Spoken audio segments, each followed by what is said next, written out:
Authorities in Atlanta are investigating whether a doctor who prescribed steroids to the late pro wrestler Chris Benoit is linked to the death of another wrestler.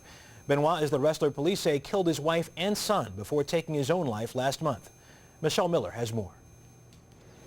Federal authorities have already indicted Dr. Phil Aston on 7 counts of overprescribing painkillers and other drugs to 2 of his patients. Dr. Aston allegedly prescribed these drugs like candy, without regard for appropriate medical practice. Now the Georgia doctor facing life in prison on those charges is also under the microscope for the deaths of 2 pro wrestlers who were his patients. Michael Durham, a.k.a. Johnny Grunge, who died in his sleep in February of 2006.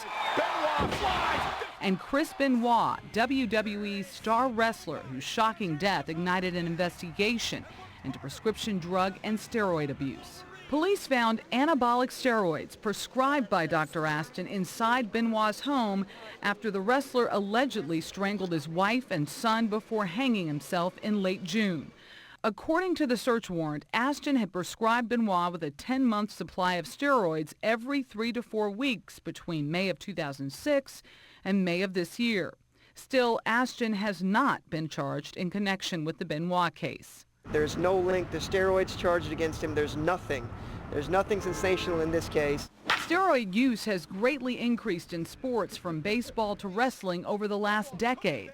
Nobody just takes steroids, and nobody takes them in a very quantified and careful way with a doctor monitoring. Sports writer Fernando Llosa has been investigating steroid use by pro athletes and says it's raising the death rate of wrestlers. Studies have shown that it's as much as 10, 20, 40% higher than normal human beings in those in the age group. A toxicology report on Michael Durham is pending, and Benoit's test could be released this week. The Federal Drug Enforcement Administration is not commenting to CBS News on its investigation. Meanwhile, Dr. Phil Aston has pled not guilty to the 7 counts against him. Each carries a sentence of 20 years. Russ? Michelle, doesn't the WWE routinely test wrestlers these days? It does test, and the WWE says that those tests are run independently, that they are carefully monitored, but critics say there are loopholes. Michelle Miller, thank you very much. Thank you.